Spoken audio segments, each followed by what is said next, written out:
India மீது பாகிஸ்தான் தொடர்ந்து தீவிரவாதிகளை அனுப்பி அப்பாவி மக்கள் மற்றும் ராணுவ வீரர்களை கொன்று வருவதை வாடிக்கையாக வைத்திருந்த நிலையில் காஷ்மீர் பஹல்காம் பகுதியில் நடைபெற்ற சம்பவம் இந்திய பிரதமர் மோடியை நேரடியாக மிகவும் பாதித்திருக்கிறது.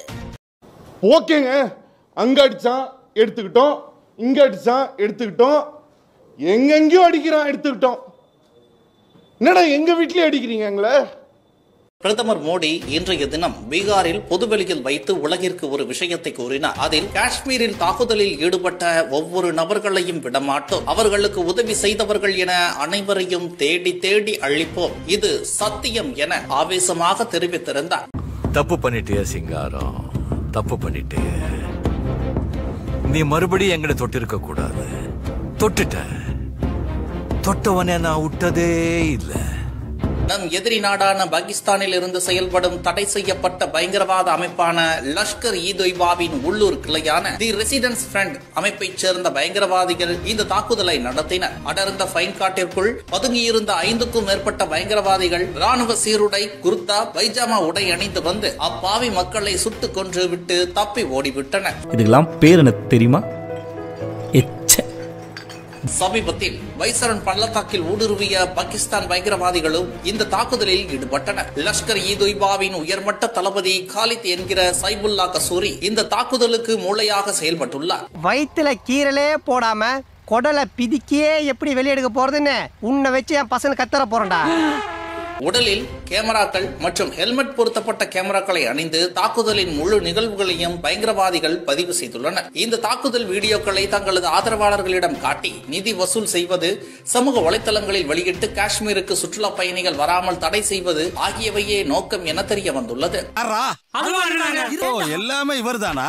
சில்லற வேலை இருக்குங்கயா. என்ன வேலை? டிஸ்பிஸ்ங்க. அத நாங்க வர வைக்கிறோம். தட்டி புளிங்கடா. இந்த நிலையில் பிரதமர் மோடி நேற்று நடைபெற்ற பாதுகாப்பு கமிட்டி கூட்டத்தில் இந்த தாக்குதலில் ஈடுபட்ட யாரும் உயிருடன் இருக்கக்கூடாது, அவர்களுக்கு உதவி செய்த உள்ளூர் நபர்கள் என எவனையும் விடக்கூடாது. என்ன கேக்கே காலையில இருந்து பாடம் கட்டிட்டு இருக்க? போனோம் எங்க? போனோம் வந்துட்டு. எல்லை தாண்டுவதற்கும் தயாராக இருங்கள், அனைத்து வகையான போருக்கும் தயாராக இருக்க அறிவுறுத்தி இருந்தார். அது அவ்வளவுதான், டைம் முடிஞ்சது. வா, என்ன பண்றாங்கன்னு பார்த்துட்டு போலாம்னா. அப்படிங்கிற அதுவும் கரெக்ட் தான். நீ எல்லாம் திரும்ப பிறந்து வந்தாலும் என்கிட்ட மாற்றாங்க.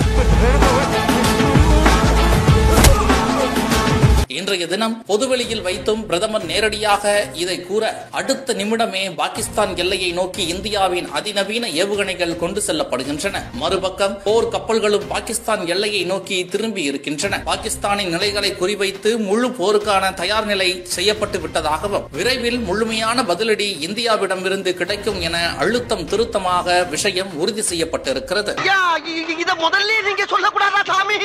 சொன்ன ஓடுறக்கா? அதுக்கு இல்லங்க. ஆனா உண்மையிலேயே நீ நல்லவன்டா. எப்படி? ஒரு அடி கூட வாங்காம உனக்கும் தீவிரவாதிக்கு தொடர்பு இருக்குதுன்னு ஒத்துட்ட பாரு. You are a great man.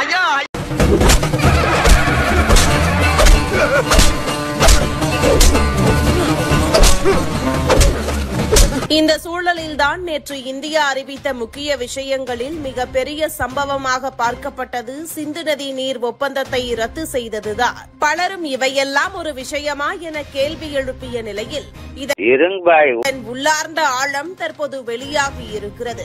1960ஆம் ஆண்டு இந்தியா மற்றும் பாகிஸ்தான் இடையே உலக வங்கியின் முன்னிலையில் கையெழுத்திடப்பட்ட சிந்து நதி ஒப்பந்தம் இன்று முற்றிலுமாக ரத்து செய்யப்பட்டு விட்டது.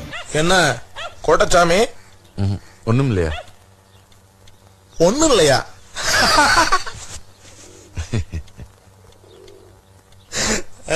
இந்தியா இந்த நடவடிக்கையை எடுத்திருப்பது பாகிஸ்தானுக்கு ஒரு மிகப்பெரிய அதிர்ச்சியாகவே பார்க்கப்படுகிறது. இந்த ஒப்பந்தத்தின்படி சிந்து, ஜேலம், செனாப் ஆகிய 3 நதிகளை பாகிஸ்தான் முழுமையாக பயன்படுத்தும் உரிமை பெற்றிருந்தது. இந்த 3 நதிகளும் பாகிஸ்தானின் வேளாண்மை, குடிநீர் வழங்கல் மற்றும் மின்சாரம் உற்பத்தி போன்ற துறைகளுக்கே உயிர்நாடியாக இருந்தன.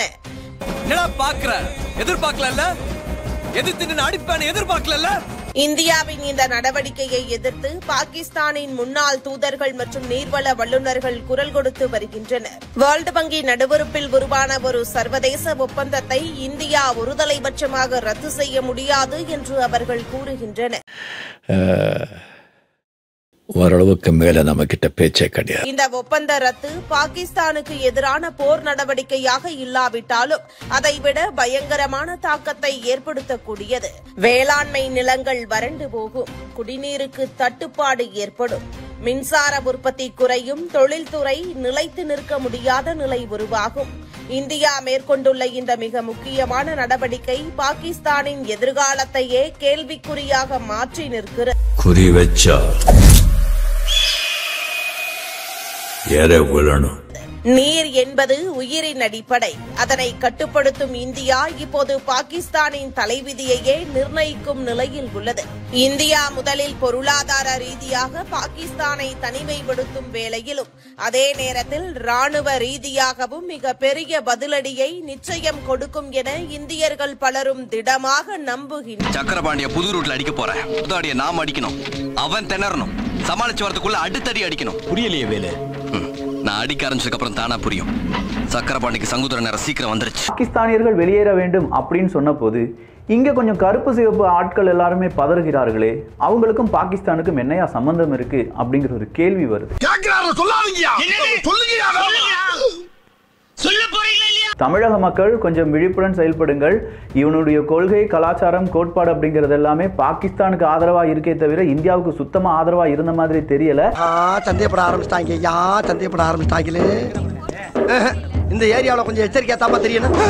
இப்போ சில நபர்கள், முட்டுக் கொடுக்கக்கூடிய நபர்கள், அதாவது இந்தியாவுக்கு துரோகம் விளைவிக்கக்கூடிய நபர்கள், தீவிரவாதத்துக்கு ஆதரவாக இருக்கக்கூடிய நபர்கள் அப்படின்னு சொல்லக்கூடிய நபர்கள் தமிழ்நாட்டில இருந்து எல்லா இடங்களிலும் இருக்காங்கன்னு வச்சுக்கோங்களேன். எல்லாம் ஒன்னால குழந்தை வந்து சொல்லுது, எஸ் தீவிரவாதிகள் வந்தாங்க, 2 பேர் வந்தாங்க. ஒருத்தர் ரொம்ப ஃபேரா நல்ல பியர்ட்லாம் வச்சுட்டு இருந்தான். ஹிந்துக்கள் தனியா முஸ்லீம் தனியா இருக்க சொன்னாங்க. ஹிந்துக்களை நோக்கி சுட்டான், கொண்டுட்டு போயிட்டே இருந்தான். அவன் தலையில ஒரு கேமரா இருந்துச்சு அப்படின்னு சொல்லிது ஒரு குழந்தை. சூனா போனா ஒவ்வொருத்தருக்கு வேகத்தை பார்த்தோம்னா அவன் அருமை வறுமைக்கு ஆபத்து வந்துடும் போல் இருக்கடா. और एक ने आके बोला मुसलमान अलग हो जाओ और हिंदू अलग हो जाओ, जेंट्स खाली. और बाद में हिंदू के सारे जेंट्स को गोली से मार दी. அந்த குழந்தைக்கு மதம்னா என்னன்னு தெரியாது, அந்த குழந்தைக்கு ஆர்எஸ்எஸ்னா என்னன்னு தெரியாது, பிஜேபினா என்னன்னு தெரியாது, இந்த பக்கமா இருக்கக்கூடிய காங்கிரஸ், அந்த பக்கமா இருக்கக்கூடிய பாகிஸ்தான் தீவிரவாதம், லஷ்கர் இ தொய்பா, இது எதுவுமே தெரியாது. அப்படிப்பட்ட குழந்தை சொல்லுது, இந்துக்கள் தனியாகவும் முஸ்லீம்கள் தனியாகவும் நிறுத்தப்பட்டார்கள், இந்துக்கள் எல்லாம் கொல்லப்பட்டார்கள் அப்படின்னு சொல்லி. அண்மை செய்தி. சட்டப்பூர்வமாக பாகிஸ்தானுக்கு உரிய நதிநீரை இந்தியா தடுப்பது போராக கருதப்படும் எனவும், நதிநீரை இந்தியா தடுத்தால் எங்கள் முழு பலத்தை திரட்டி பதிலடி கொடுக்கப்படும் எனவும் பாகிஸ்தான் அறிவிப்பு வெளியிட்டிருக்கிறது. லைவா மர்டர் பார்த்திருக்கீங்களா? மேட்ச் அன்னைக்கு வாங்க, I'll show you. ஃபர்ஸ்ட் ரவுண்ட்ல ஃபர்ஸ்ட் பஞ்ச்ல சாவத்தை பாப்பீங்க.